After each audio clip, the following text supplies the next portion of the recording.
Harnessing Your Wealth isn't your average money podcast, hosted by Billy Peterson, a former jockey turned financial advisor. It's about more than dollars and cents. Each episode dives into the stories, struggles, and successes that define what real wealth looks like. From bold entrepreneurs to everyday dreamers who've learned that true success isn't just earned, it's lived. Because life, like wealth, it's all about how you ride it. Welcome back, Harnessing Your Wealth. We're excited for today's guest, Allison Lambert, who is an equestrian herself, and she is making a big name for herself in the media world as far as taking ownership of the National Horseman Magazine. And then she also started a fashion line called the Stylish Equestrian. So all you women out there who are looking to update your closet a bit, maybe spruce up your appearance, you might want to listen in. And all your husbands, mute right now if your wives are in the car or wherever you're listening. You're probably going to, you won't get this till after Christmas, but, you can always go back, take that gift back and trade it in for something over there with Allison. We'll tell you how to get a hold of her at the end of the show and then all the show notes, of course. Allison, thank you so much for joining Harnessing Your Wealth. Yes, thanks for having me. It's fun to have somebody like you who has a background, not only in the equestrian world, but we primarily focus on the racing side with the background that I have in our family. We focus a lot on the quarter horse industry, just straight up rodeo horses and race horses. And so you come from a little bit different background. You were telling us that you started out in the show horse world when you were young, and you've kind of stayed involved, and now your daughter's also showing herself. And so tell us a little bit about at what point you decided to kind of turn this into a career path. Yeah, absolutely. Well, I always loved the hobby of showing horses and just that connection you have with a horse, and the thrill of going to the show ring and doing it with my mom. And I started when I was 5 years old in Minnesota. My mom and I she had a mutual friend that got her to start taking lessons at a local farm, and she ended up buying a horse for myself. We started competing. I always knew that it was something I wanted to do with my child, when I had one. And so, over the years, my mom was an entrepreneur. She published a book. She owned a bunch of companies. And, in the early 90s, she really wanted to combine her love of the equestrian world with her love of publishing. She really enjoyed publishing a book. So there were about 3 industry publications at the time. And she went and asked every single one of the owners if they were for sale. And National Horseman happened to be a publication where the publisher at the time, Ray Sheffield, was looking to sell the company. And so my mom just kind of took a leap and she bought National Horseman. At the time, it was a much smaller publication. She grew it a couple more issues per year. So I think she brought it from 10 issues to 15. And when I was in high school, I started working for her, selling subscriptions on the phone, making $6 an hour. And I really loved the art of semantics and sales and talking to equestrians on the phone and talking to them about their horses. And so, after a couple of years of that, I started selling advertising, and that kind of just segued into me starting working for my mom full time. As I was working for her, I always had a lot of ideas of things that I wanted to do if I were to have owned the magazine. And, she was reluctant to kind of change and do some of those things. So I kind of took over the creative directing aspect of the magazine while she was at the helm. And in the early 2000s, actually 2013, I guess it was, she decided she wanted to sell National Horseman to an investor. And at the time, my husband and I were living in LA. I really hated the thought of somebody coming in. I'd already been working there since I was 18. I didn't think anyone would really understand it. The customers, the history, as an investor coming in, they wouldn't understand what made National Horseman so special. It was a magazine founded in 1865. It was a newspaper back then called the Farmer's Home Journal. So it's a 106-year-old publication. And, it meant something to me. So my husband and I talked about it. I decided to do an asset purchase from my mom. And that was kind of how I started at National Horseman as the sixth publisher in its 160-year history. Interesting. From going back into the financial aspect of this, it's interesting for us because Sean and I are wealth managers. We're wealth advisors, and we deal with families, high net worth families, on a daily basis. And I'm always fascinated with the stories of families, and especially those who have accumulated a lot of wealth, and then how they pass that wealth down to their children. In this case, she didn't just hand you the business, the keys to the business. She said, if you want this, you're going to put some skin up and you're going to pay for it. So how did that all work out? You have siblings, or did you guys squabble over that? Yeah, it was a tumultuous time for my mom and I. We each had our own attorneys. At the time, Nice. the Probably magazine- smart. It was, nepotism has never been a part of my working relationship with my mom. Like I said, I started at the very bottom rung, making $6 an hour. I worked my butt off all the way up to the top. And, when doing the asset purchase, I knew the value that I brought to the company. And they're really, without me at the magazine, I knew the magazine didn't have as high of a value for her to sell it to an investor. And so that was negotiating power for me with her. At the time, the magazine was not valued near at what it is now. And I didn't come from a family of wealth. I just watched my mom, she was always a hustler. She was a great entrepreneur, but she never gave us a dime. When we turned 18, we were completely on our own. So, Nice. that was something at the time I did not love, but, looking back, I'm really, really appreciative because, I never got anything handed to me, which I think is what gives me my entrepreneurial spirit and my drive when it comes to building wealth, not only for myself, but for my daughter. I love that part. I love the business savvy part of it. But I also knew I wanted to take National Horseman to the next level. I wanted to launch more titles. I wanted to bring other breeds into it. And so that was really the start of me being able to do that. Nice. How many employees do you have right now, the magazine? Right now, we have about, just in total, we have about 22 full-time employees, and then, countless independent contractors, Sure. writers, photographers, such like that. And I don't know how you measure this. Is it circulation? Like how many copies you sell? Do you have an online presence too?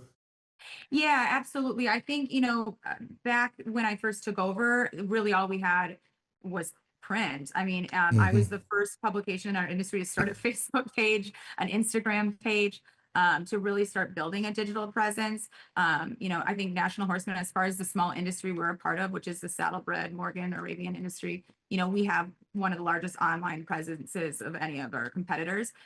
So yeah, we really don't measure it in circulation and subscriptions anymore. It's all, you have digital subscriptions, you have reach, some of our reels and digital marketing, gets hundreds of thousands of views and shares. So it's really hard to put like a number on just your overall presence. But, as far as just like the print publication goes.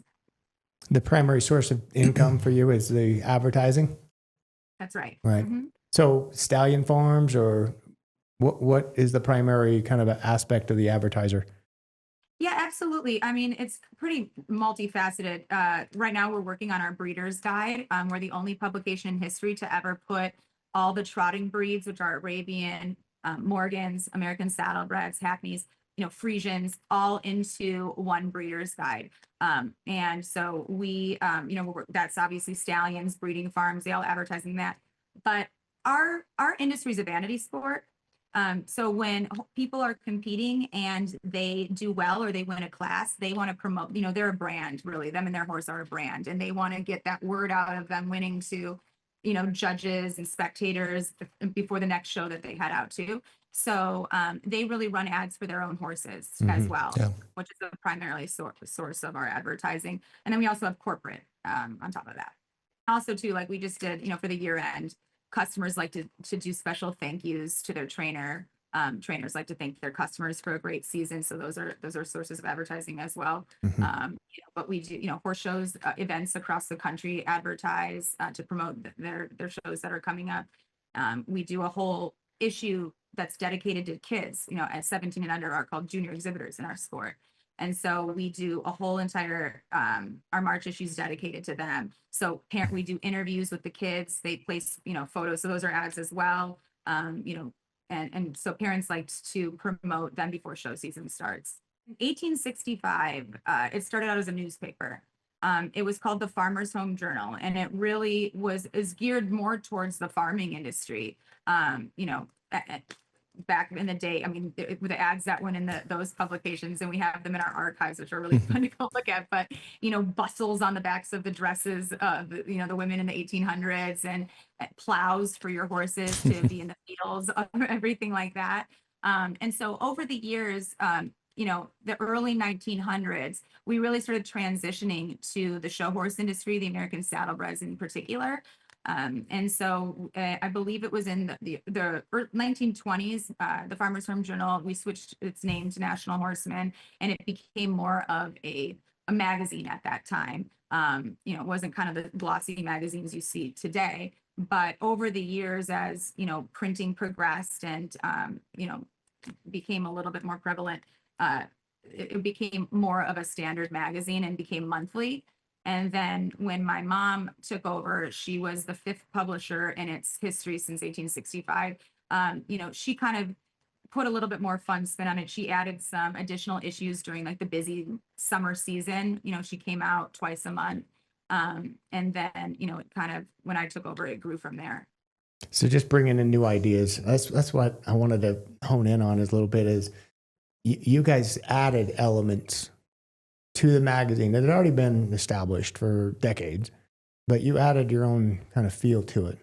And how do you feel like that made a difference? And maybe share with the listeners, like what gave you those ideas, and how did you bring something new rather than just go with the flow and kind of fizzle out?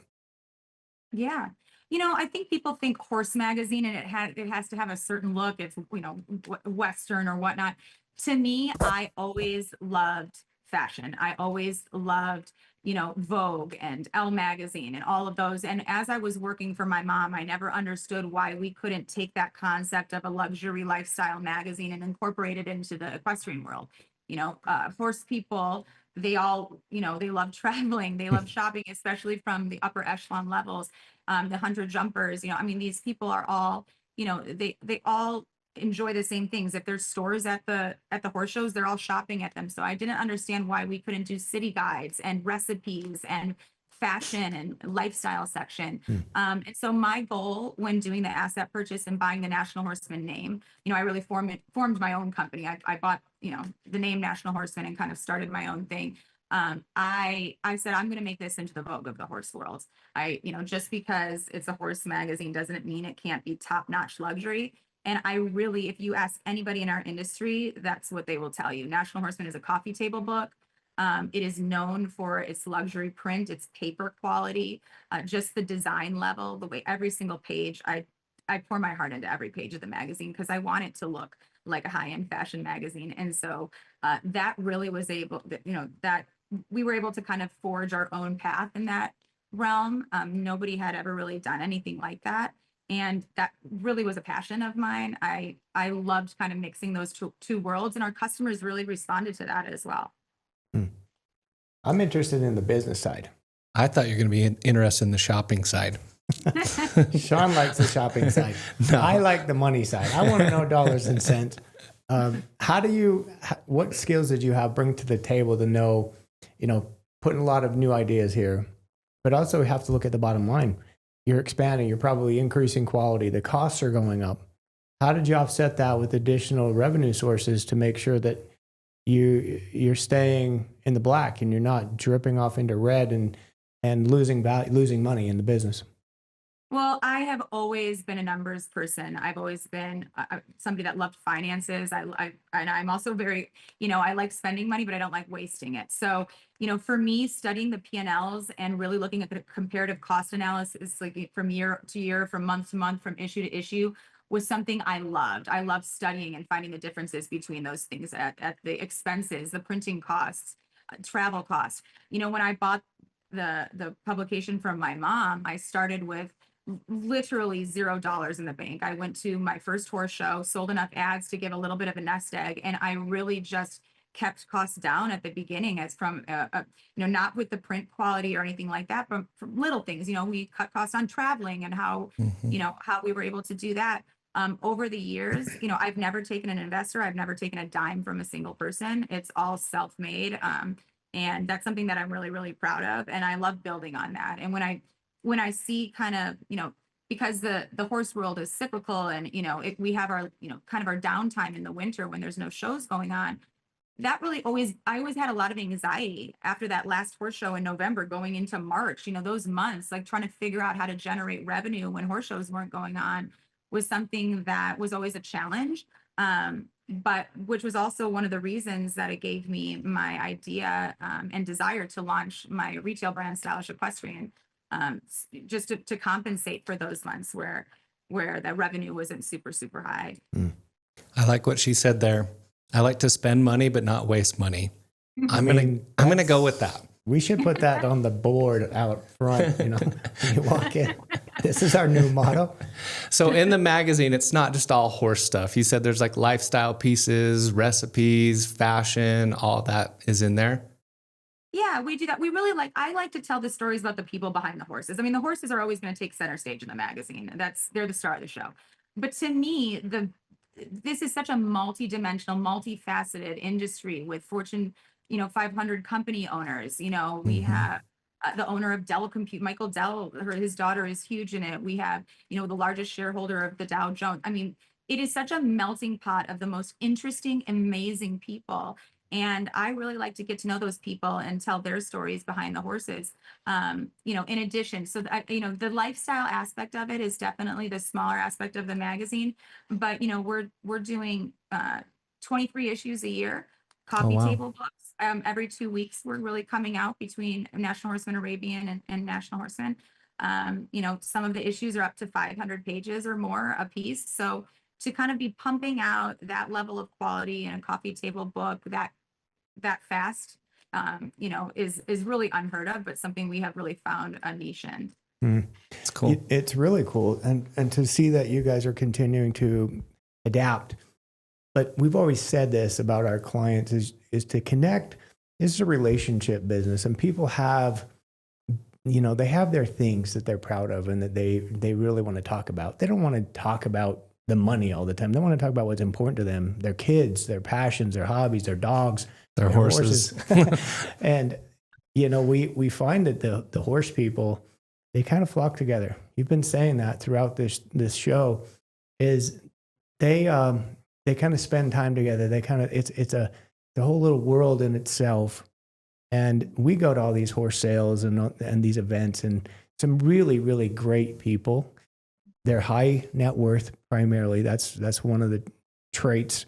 It's great as far as our type of clientele. I mean, we have a connection right away. We're already interested in the same things. And so when you're talking about lifestyle and you're seeing that you're also not only just talking about the horses, but you're getting to know the people. You're getting to know what they like to do and their personalities. So I think it's a really, really good strategy for you guys. And then you kind of launched into this whole fashion world. Tell us how that kind of got started. Yeah, so Stylish Equestrian, as a horse person and as a horse girl who loves fashion and shopping like the rest of them, I really did not feel like there was a place that I could go to get high-end, decor and home furnishings for my house, from pillows to serverware to all of that, jewelry, gifts, fashion. Everything really seemed very much the same. And there was a huge juxtaposition between, I felt like, equestrian brands like Hermes and Ralph Lauren, and then everything else. There was no kind of middle ground for people. Not everybody wants to spend $10,000 on a pillow. So, I saw this void that needed to be filled, like a niche that hadn't been filled yet. And so I kind of started looking around and just paying a little bit more attention. My girlfriend who lives in Vancouver, who's also a horse person, she has saddlebreds, but she's also got into reining and cow herding actually recently, and she's doing a lot of breeding with that. She owned a furniture store at the time, and she was going to New York to go to the Javits Center to go to their huge home decor, event. And so I decided to kind of tag along with her. And I thought, if I go here and I kind of see some stuff that sparks my interest, I think maybe I'll launch a retail store or online brand. I just kind of, I was just feeling it out, and I'm kind of one of those people, I don't put a whole business plan together. I just go with my gut. So I went there, and the very first thing that I saw when I walked into the Javits Center, which was football fields of home decor, was a 2-foot tall gold snaffle bit on a marble base that was sitting on a bookshelf. And I thought, okay, that's a sign if I've ever seen one. And so I just, at that point, started curating products from all over the world, from Sweden, from Germany. I started designing my own clothing, designing my own decor, and really creating a brand that people hadn't seen before, that could offer a wide variety of products to equestrians. But you don't even have to be an equestrian to love home design and decor. I mean, people have, Hermes that have nothing to do with horses. And so, it really started off as a passion project of mine, something to, to kind of fill those winter months. And it's kind of grown to the point where I believe within the next 2 years, it will completely supersede the magazine. Wow. Really? There's a difference between somebody that says, that sounds like a good idea. I wish I could run a business like that, or I'd like to be able to do that, to somebody like yourself who's a doer and says, I see this idea and I'm going to run with it and I'm going to go. So tell us the process. Like you said, you started curating products. Well, tell us how that's all started to flow. You started to look online, you started to contact, are these wholesaler groups or manufacturers that you're contacting, and how did you find them? Yeah, absolutely. So the first thing I did, because I knew nothing about retail, and obviously publishing and retail are completely two different animals, not only from an accounting perspective and just cost of goods and how all that works, on that level, because we're an accrual-based company. So it was, just kind of teaching myself. And I knew that in order to really do this right, I needed to hire somebody, didn't need to be a horse person, just because, I'm the horse person. I needed somebody that understood retail, that understood Shopify, that knew how to put together an online retail front. And so, it took me a while to find the right person who I felt like really aligned with my sense of vision and style. And so once I did that, I was able to focus on the products while they did kind of the back end of everything. Being that that I own a magazine, I started with photography. I really elevated the magazine with photography, and I self-taught myself everything I could know about taking pictures. So I kind of parlayed that into be able to take all of the product shots, to be able to shoot the models, to be able to do that without having to hire a photographer. So it kind of went hand in hand. And then the nice thing is I have a magazine that I can advertise for free all of my products in my store in every issue. So that doesn't hurt either. I did not complete college. I'm all self-taught. I kind of like the college of hard knocks. I self-taught everything that I know, from the financial aspect of running a business, just to launching a new company. You have to be a risk taker and not afraid to take risks. And not every idea that you have is going to pan out, and you have to be okay with that. I believe as an entrepreneur, you have to be a disruptor. I really like to disrupt the industry that I'm in. I like to be a leader and a trailblazer. I always have like actually a racehorse reference where, racehorses have blinders on so they don't have to look at the horses coming side to side, up behind them. They just focus right on the road ahead. And I really kind of feel like that as an entrepreneur. I keep my blinders on. I really don't listen to the people next to me or worry about what others are doing. I just do. I really trust my gut. I knew that Stylish Equestrian, I knew it would take off because I know the people in this industry. I know they love, design and fashion and shopping as much as they love horses. So to be able to curate products that combine my love of horses and the equestrian industry, and also my love of fashion and decor and interior design, it was like a marriage made in heaven.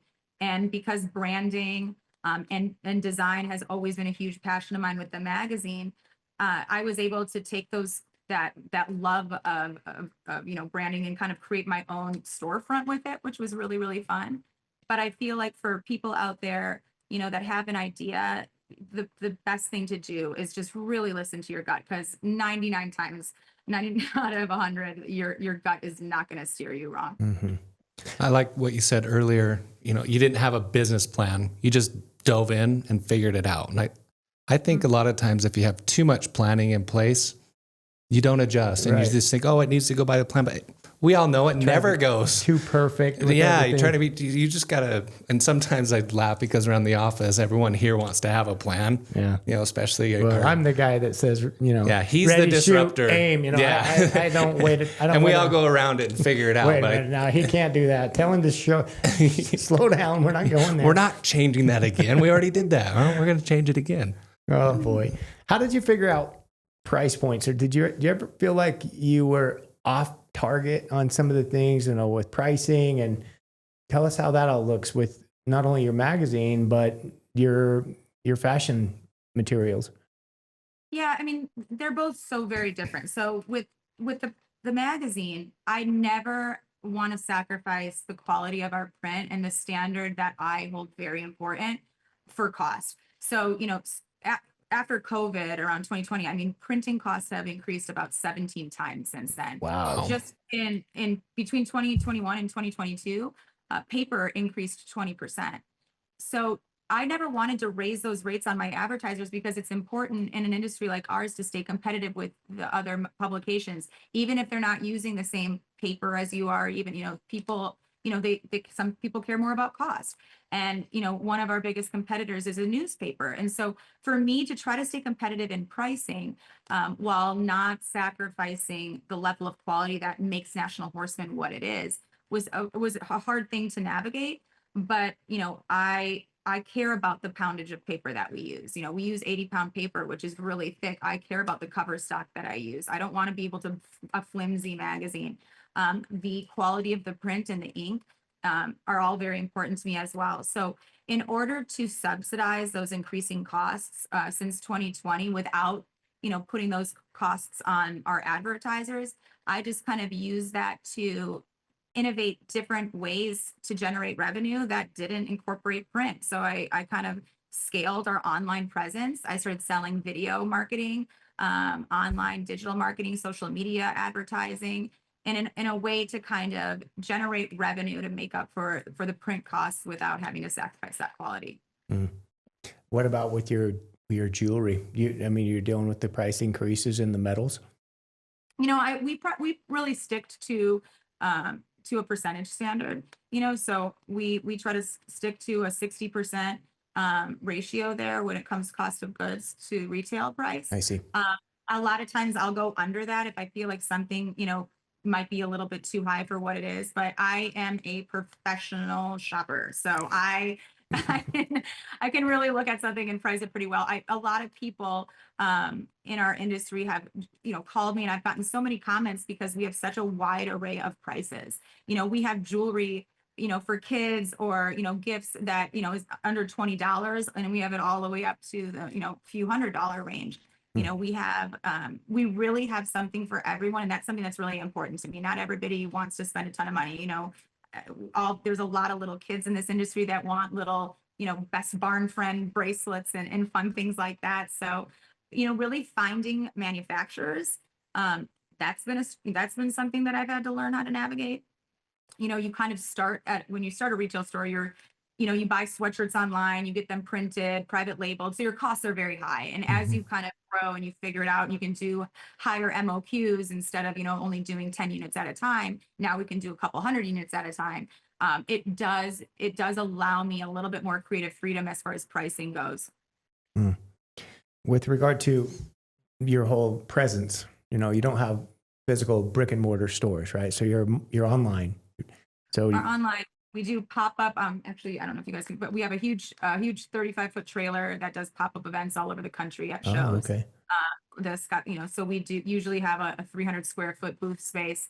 And just like my office here, the booth really stands out at a horse show. It's all white. It has white oak flooring, white curtains, white shelving. It's your brand. That's the brand. You got to invest in that, right? You had to put some money into that deal, right? Yeah, absolutely. You have to invest in all of it, but if you don't invest in something, you're never going to see a return on that. And I knew in my mind, if you build it, they will come. If you look like an established high-end brand, people are going to think you're an established high-end brand. Little did they know it was our very first show and we had no idea what we were doing. But my next goal is to start launching some brick and mortars, really figuring out what locations work best. I really, Franklin, Tennessee is one. Ocala, Florida, we've looked into there. Even Scottsdale, Arizona, we've had a lot of requests for people, from people locally. So I want to go into a store. Do you inventory goods, or do you have warehouses, or when people order something, does it come directly from the manufacturer? No, it's all directly from us. We really don't drop ship anything except for a couple of artists. We sell their art on our site, and because those are large scale prints, those are the only things that get drop shipped from the artist. Everything else is here. So I own our office space here in Scottsdale. It's 5,000 square feet. It really has, I have a giant conference room with a 30-foot long marble conference room table. I had a giant, storage facility area in the office for all of our magazines. And I really have just restructured this office to a distribution center. So we hand package every single product. We put cards in every, I have a wonderful team of people. I moved all of our back and, all of our past issues into a storage unit off facilities so we could really have all of our products here. We have over 250 SKUs between home and apparel and jewelry. So it is kind of overtaking our office. We haven't had a meeting in the conference room for a couple of years because that is really the 30-foot table is really where all the orders get shipped. The packaging is done, huh? Yes, exactly. And so, we I think as we scale, and I launch brick and mortars kind of that are more east, those can become distribution centers as well, where we share inventory, save on shipping costs, because everything ships from here, from Arizona. But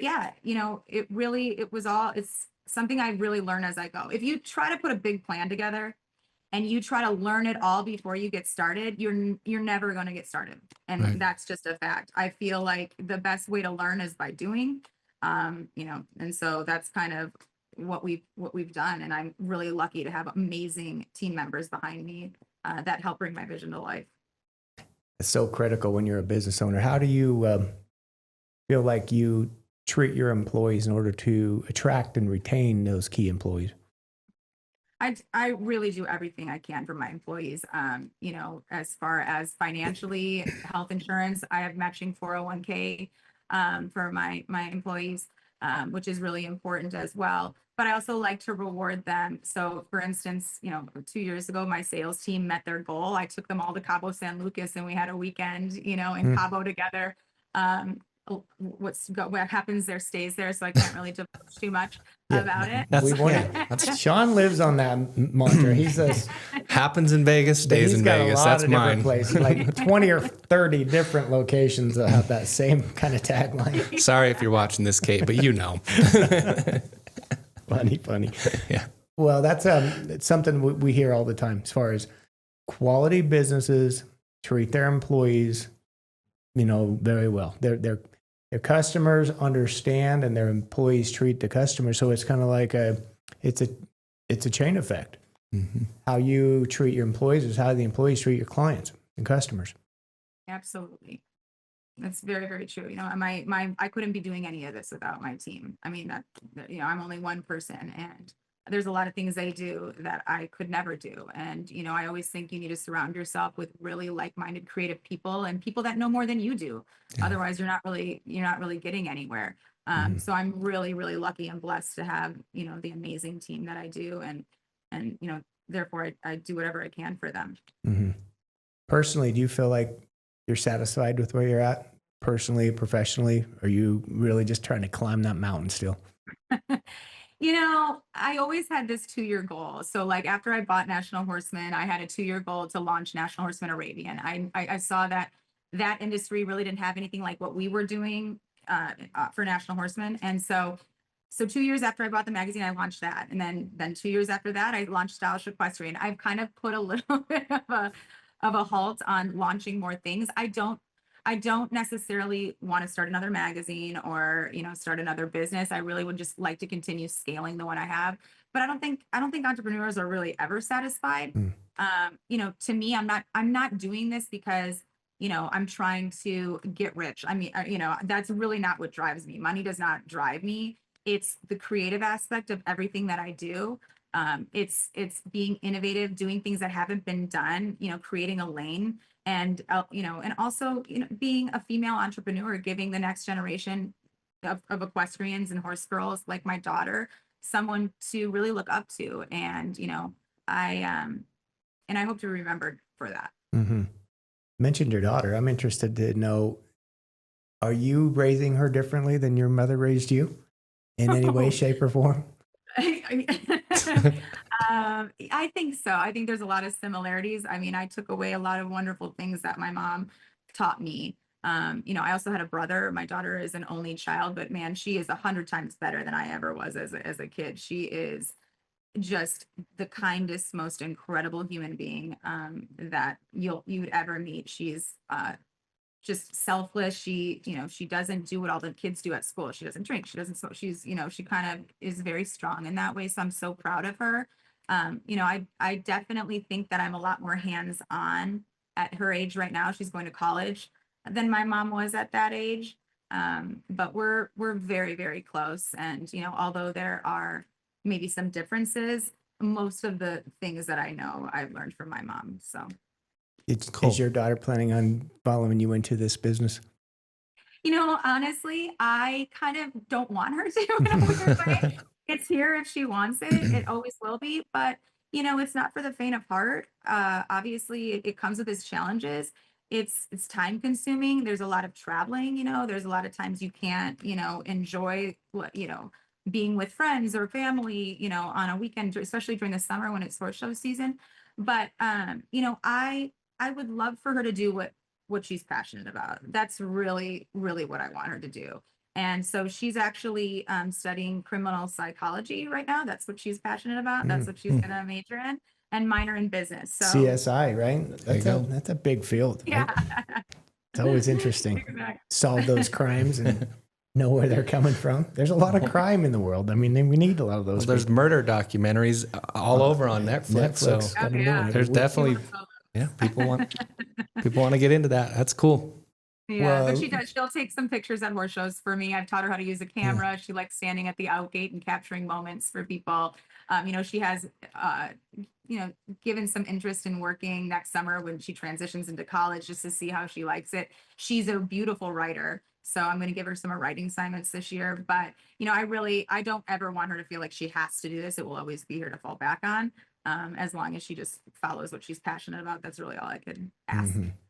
Well, she at least hasn't hired an attorney where you guys are going to have to go toe to toe, right? And figure out who's going to own the magazine. Not yet. I would probably approach that situation differently than my mom did. Nice. That's so good, though. I mean, there's just lovely stories right there. I really am fascinated with people and how they got to where they're at, because there's so many different paths to success and where you go, and just having that kind of that determination to not quit. And so many people are driven by either fear or just reluctance to start. And I always say, you can't go anywhere unless you're willing to start. Even if you're going in the dark, you're better off taking a step forward than just standing in place. So kind of find out what you're passionate about, and then move, and then see where the world takes you. The equestrian world too is such a traditional old-fashioned sport. Like, no matter how much the world evolves or social media evolves or the platforms we market ourselves on evolve, at its core, the equestrian community is just deep rooted in tradition. And so for being the oldest publication, and one of the oldest publications really in the world, it's important to me to always be innovating, while also staying true to that foundation of history and tradition that National Horseman is really synonymous for and was built on. So that's kind of an interesting line to teeter. You don't want to be so innovative where you forget where you came from and what you are. I think, but I do look at innovation as a way to protect tradition, not replace it. And so, it's important for me with the magazine that we always remind people of our rich history, but always be leading the way as far as innovating new ways for our clients to advertise, and always, changing the look of the magazine. Yeah, like it. make it appealing. And I mean, the digital age, there's a different world than it used to be when it was just print. And obviously going out to all these events and being visible, I'm sure you'll say that's a big part of your success. Yeah, I mean, I love going to a horse show. I mean, really, to get paid to go to a horse show, I don't really know what more I Like actually me. want. That's like me I going get to horse paid. races. Do we get paid when we go to horse races? Well, I try to get paid. Yeah. I mean, but just being there, the whole atmosphere of being at a show and to be able to like, walk around and socialize with some of the most interesting people in the world and, to be able to watch the most beautiful animals in the world. To me, I count myself very, very lucky. Yeah, that's great. The gratitude, I think, will obviously reflect back more of what you're grateful for and continue to build on that. What maybe just kind of final questions for me is, what are the hardest parts about being an entrepreneur who is always trying to adapt and to climb and to make things better? I honestly think the hardest part of being an entrepreneur and especially managing, so many employees is really just staffing. It's a very niche industry. So, on the retail sector, if I have a marketing girl and she quits, I can hire another marketing person, a social media person, that's kind of easy. But, if I have one of my top sales representatives who's very well versed in this industry, who's grown up in it and knows all the people, leave, finding another salesperson who's good at sales, who also understands the industry, who also can travel, who knows the people. I mean, that's kind of, Yeah. I think that's been the hardest part for me, is really, is staffing in such a really specific industry. Mm-hmm. That being said, there's so many different aspects to publishing, from writing, photography, sales, graphic design. So it does offer a lot of employment opportunities to people within the industry who might not want to, be a horse trainer, but they want to stay involved in the industry in some capacity. Mm-hmm. A lot of times kids feel like you have to be, a horse trainer to be involved in horses, and that's not always the case. So I do a lot of speaking at, colleges within our industry to kind of speak to the graduating class and let them know about all the different employment opportunities that are out there, that if they want to be involved in the equine world. That's big. Trying to find the right people. We hear you. And every one of our clients talk about that, business owner clients. And this day and age, kids coming out of college sometimes don't know work ethic and then have those social skills, do communication skills. We got to grow up with their phone in their hand. So it is getting to be a challenge. So get it. That's been really hard. I mean, from a generational perspective, I have definitely seen a shift in just the amount of people who want to work and the level of, dedication they want to put into their job. It definitely has changed. But the nice thing about the horse community is we're hard workers. Mm-hmm. I mean, they are not any stranger to kind of putting their nose to the grindstone and being up really early at the crack of dawn, staying late, mucking stalls. So it really does evoke and implement an amazing work ethic into the younger generation. But yeah, I mean, staffing, I think if I could sit back and just be the idea person and designing t-shirts and magazines and whatever, I would be a happy camper. When you have to get down to the actual management part of it, that's not my favorite. Well, we're always interested in the stories, and yours is a great story. Starting out, working for your mother at a young age, selling ads, and then deciding, hey, I'm gonna own this thing, and then I have some great ideas to implement in improving it, adding a new flair, new ideas that, just adapted to the kind of the niche that you're targeting to, and then to create a fashion line as well.